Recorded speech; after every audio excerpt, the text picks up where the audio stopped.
Well, hi, everybody. Welcome to NAUI's Dive Team Report. I'm your host, Greg Martin.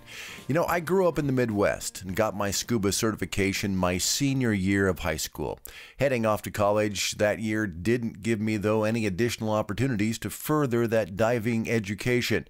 But in a number of instances, there are some very fine programs at the college level for students to learn diving and how it can play into a diving career. Dan Walter, assistant professor and scuba instructor with Western Illinois University, is part of one such program. Where did this program come from in a place like Illinois? Well, we are getting ready to celebrate our 50th year of scuba diving being offered as a 4-credit class at Western Illinois University. In the fall of 2017 will be our 50th anniversary. So this has been going on a lot longer than I've been here. In fact, I took my first scuba classes at Western Illinois University back in the late 70s.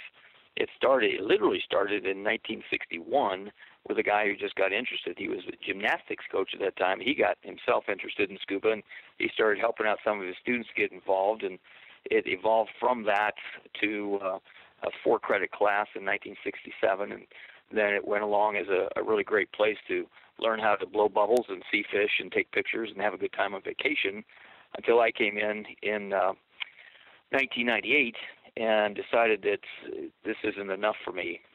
And it took me quite a long time to get the people at the university to even consider. My proposal was, let's create something that is going to help our students get a job. I mean, I feel the number one responsibility of any university or any school of any sort is get people the jobs they're training to get. And we have so many different majors on our campus that utilize scuba diving in one form or another as part of the job, and there's no one out there training these people to do this stuff. So I came up with this idea that let's create a minor degree, not a major, but a minor degree to augment all those majors and train those people to do those jobs. And they go out, and it has been working and working and working, and we've got people working all over the world now in their chosen field using scuba diving. So that's where it started, and that's where it is now. It's interesting that, as I mentioned in the onset, that I was certified in the middle of Kansas. And, you know, we just don't think about places like that. Obviously, Illinois is a little closer to Great Lakes diving, which is a unique experience in of itself. You know, we just don't think about the Midwest as being a place that scuba diving would be so prevalent. That's very true. And I tell my students at the beginning of every class, the beginning classes, that the worst thing about learning to dive in Illinois is the conditions. You are going to be in dark, green, murky water. It will be cold. It will be this. It will be that. And then I say, you know what? The best thing about diving in Illinois is the conditions, because you learn to dive comfortably and adequately in these conditions. You go anywhere else, and you're going to be the best diver there is. You go to Cozumel, you go to the Caribbean, you go anywhere where you can see, and you're going to be right back in the pool, and you're going to be phenomenal. And that has proven to be true more times than I care to admit. What kind of numbers do you have signing up for the class every year? I run 6 classes. I'm only allowed to teach 6 classes by contract. And I have 3 beginning classes. I have 1 advanced class. I have 1, the next level up, which we call the specialties class, which includes rescue diving and a whole bunch of other stuff. And then we have dive master class on top of that. Each class is allowed to have no more than 20 students in it because of limitation of equipment. So I can run up to 120 students per semester. I average between 95 and 110 on an average semester. What do the students after, where do they go? I mean, obviously there's probably some success stories from your program. Oh, most definitely. The largest major program at our university is what is known as LEJA, Law Enforcement Justice Administration. We're training cops. And lots of police officers, police departments have dive rescue teams. So literally 60 to 65% of all of my students come from that area, and they have, and this is literally who I designed this program to help out, because I had all these LEJA students coming to me saying, if I take scuba, I'll be able to get a job better. So that got my wheels turning and thinking, well, what can we do to help them even more? So that's where it came about. Also, we have marine biology, which is a no-brainer. We have Recreation, Parks, and Tourism Administration. These are people that teach folks to go out and run resorts. The best resorts in the world are scuba resorts, so there you go. kinesiology is my own department. That's what used to be known as PE, and we teach instructors that can go out in the schools and implement a Scuba program within their curriculum. There's lots of peripheral ones like marketing and management and business and what's called IDT, instructional design and technology. Those are the photographers and videographers that can all use this. And I've had students from all these areas. And I, of course, get students from just out there, computer science and this and that and the other thing. So we get students from everywhere. But the vast majority come from the law enforcement area. And the subdivision below that is the new program called Fire Science. Of course, fire departments have as many dive teams as police departments do. So those two put together make up the lion's share of my students. I guess this is just kind of a blunt question here, Dan. Why NAUI? Mainly because of the academic freedom.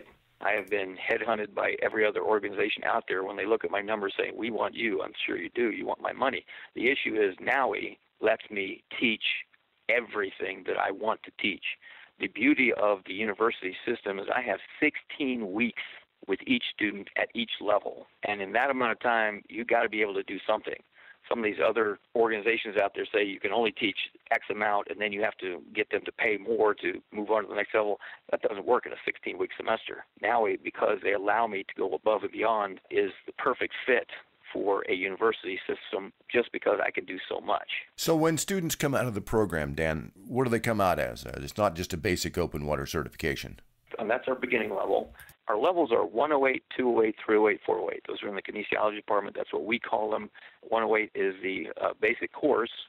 The 208 is advanced open water diver. 308 is what we call specialties, and everyone gets rescue certified, and the students get to choose what other specialties they want to train in. So at the end of the program, the 408 class, that is our dive master class. Everyone that chooses to can come out as a NAUI dive master. And then we have a next level above that, which is not part of the minor degree, but is an option if they choose to go on and become instructors. Is there something that the dive community can do to assist you? They can come up with ways that we can raise more money. We can certainly use corporate sponsorships to help us out with equipment, because our equipment does not last very long in a pool. Anybody that dives, each set, I have 20 sets of gear we use in the pool to train people with. And we have 120 people using that gear every week. So every set of equipment is in the chlorine water for 8 to 12 hours a week. That just kills scuba equipment. So we're always replacing equipment much, much sooner than any dive shop ever does, and it is thrashed. When we finally get rid of it, it doesn't work at all. There's holes in wetsuits, there's holes in PCs. That's the way it is. We have a dedicated set of equipment we use for open water. It never goes in the pool because we need to trust that out there. The pool stuff is, when things go wrong in the pool, we call it a teachable moment. So just last week I had 3 low-pressure hoses blow for BCs, and the kids are freaking out going, what's wrong? I said, well, that's what happens. Here's what you do, and we just move on from there. But it's an issue to keep this going. We can certainly use all the help we can get. From my perspective, I want to say thanks for offering an incredible program, keeping this program going. I certainly appreciate that. Feel free to pass my email and phone number as far and wide as you want. Well, programs like the WIU Scuba Education are critical to keeping a strong cadre of new divers flowing through the industry, and it's important that they receive as much support as we can give them. If you want more information on their program, visit wiu.edu, and of course be sure and check out NAUI's new website at naui.org. And that's this episode of NAUI's Dive Team Report. I'm Greg Martin. Thanks for listening. I'll see you underwater.